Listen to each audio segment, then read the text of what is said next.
Good morning, everybody. It's good to see you today. My name is Valerie. I'm one of the pastors on staff. You may not know this, but most weekends of the year, I get to hear all the sermons 3 times.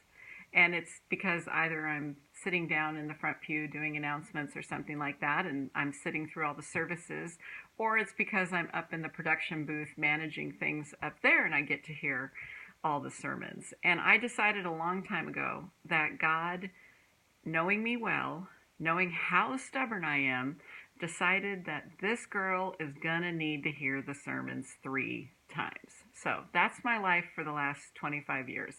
3 times a weekend mostly, which is good for me. I am stubborn and probably I do need to hear the sermons 3 times. But this last weekend, after I heard the sermon on Saturday night, I went home and I was thinking in my head, oh man, I hope so and so's there to hear it tomorrow. Boy, they really need to hear this. They really need to hear this sermon. And all of a sudden, it was like God just spoke into my house and said, Val, you really need to hear this sermon tomorrow. You really need to hear this 2 more times. And I kind of chuckled and I thought, that's exactly right. I needed to hear that sermon more times. I needed to be reminded that faith without action is dead. It's dead faith versus living faith, like Mark said on the weekend. And so as I pondered on that and thought about it and have continued to think about the sermon, what has really struck me is that quote that Mark said at the end from Richard Sibbes, one of his theological heroes, where Richard says, "The law cannot do anything than remind us of our duty. Only the gospel can move us to grateful obedience."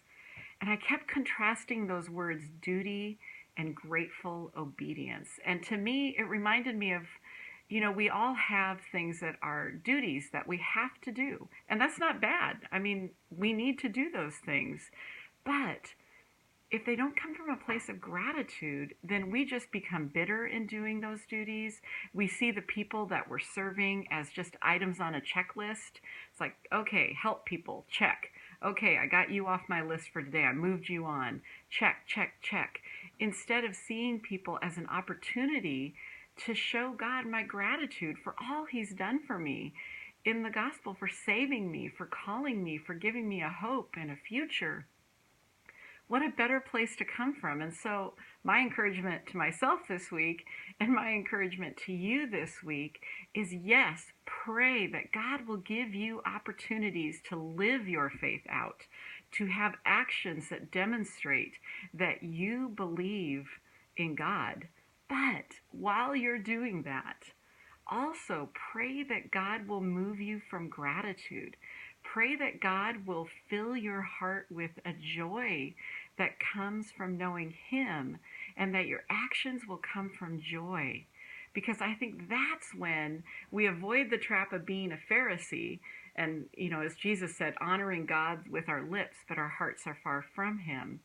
And we can avoid the trap of just doing good things without any hope or with any purpose to them. We're just like, oh, I want to be good. I want to be nice. No, I think when it comes from gratitude, it's this conscious, living faith, giving that action back to God in gratitude. It doesn't matter how the person responds, because your living faith is an act of gratitude to God. So that's my encouragement for both of us today. I hope you have a great day, and we will see you at church this weekend.